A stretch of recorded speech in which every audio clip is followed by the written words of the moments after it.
today's tutorial, I'm going to be talking about toning with adjustment layers.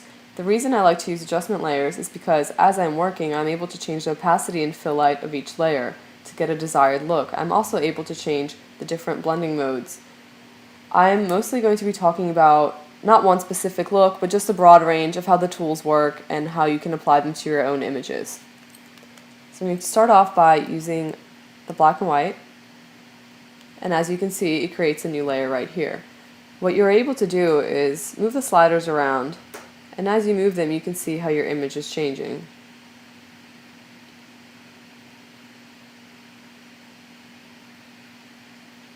From here on out, if we change the blending mode to, let's say, soft light, you'll see a different tone.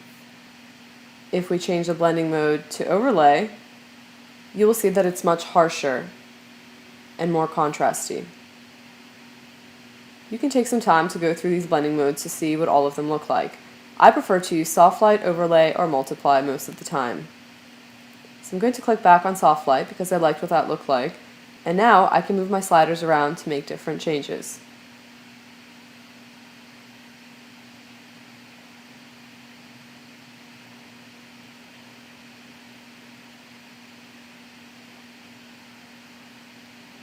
What I can do now is change the fill on this layer.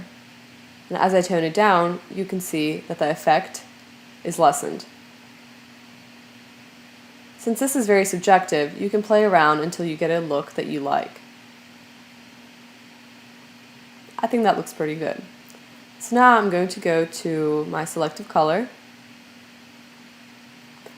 And in here, we have a drop-down menu of all of the colors you can use and adjust. I like to start off with neutrals. In here you will see all of these sliders that you can move from left to right to achieve different effects.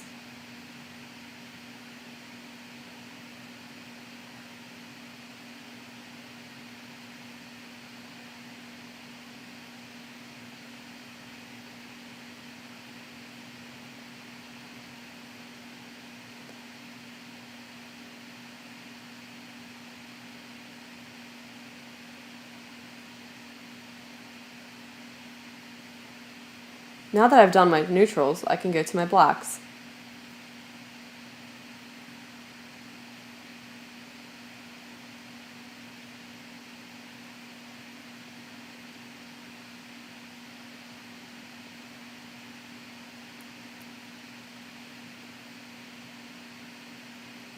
I'm happy with my blacks, so I will move on to my reds.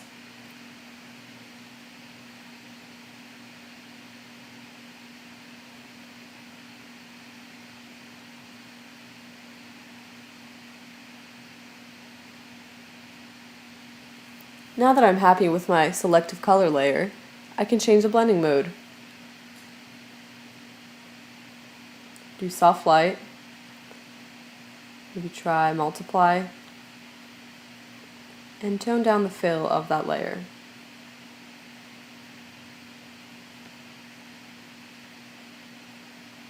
I actually prefer this right on normal how it was.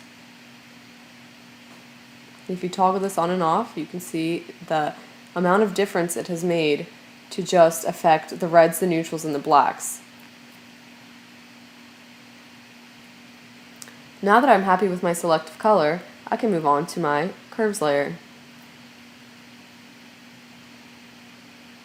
And when you move this back and forth, you can see the difference it creates.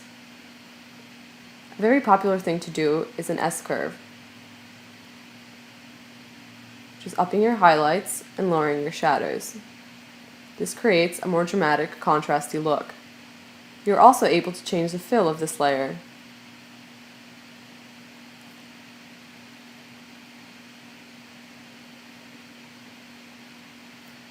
You can play around with this until you get a look that you like. You can also affect each different color if you click on the drop down. So if you click on red and you move this around, you can see the difference it makes.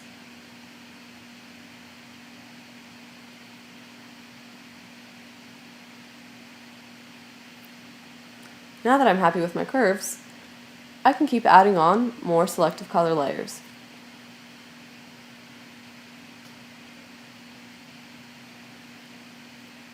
I will go to my magenta.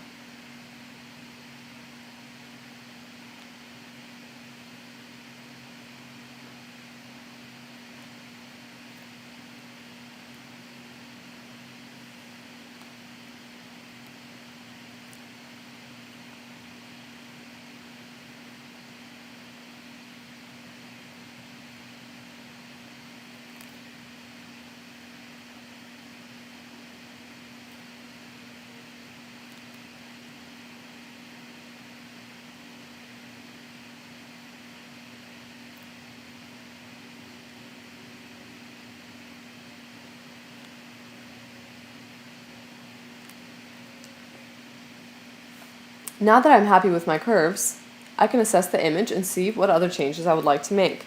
For me personally, I want to add a little more drama and darkness to this image. To do this, I will probably use the black and white adjustment layer. So I will click on black and white, and I'm going to change the blending mode to multiply. As you can see, this effect is very strong. Some of you may like it, some of you may not. I personally think it's a little too strong, so I'm going to tone it down. I'm going to do this by changing my fill or my opacity.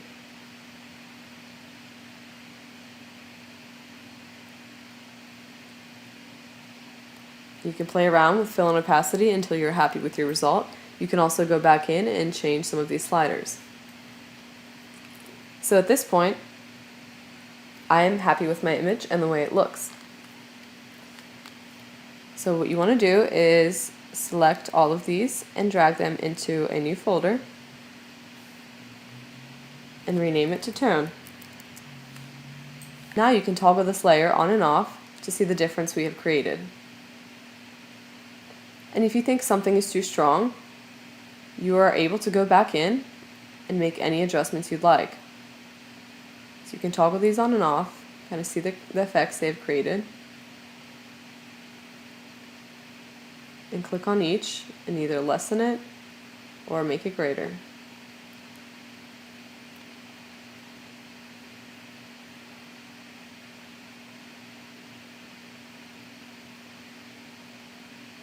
The purpose of this tutorial was to share some tips and tricks that you can use in your own workflow. I hope I have inspired you to try out some new things and spend some time in Photoshop really playing around with some of the adjustment layers. Since this is very subjective, it's all about what you like and how you make it. I can't wait to see what you guys do.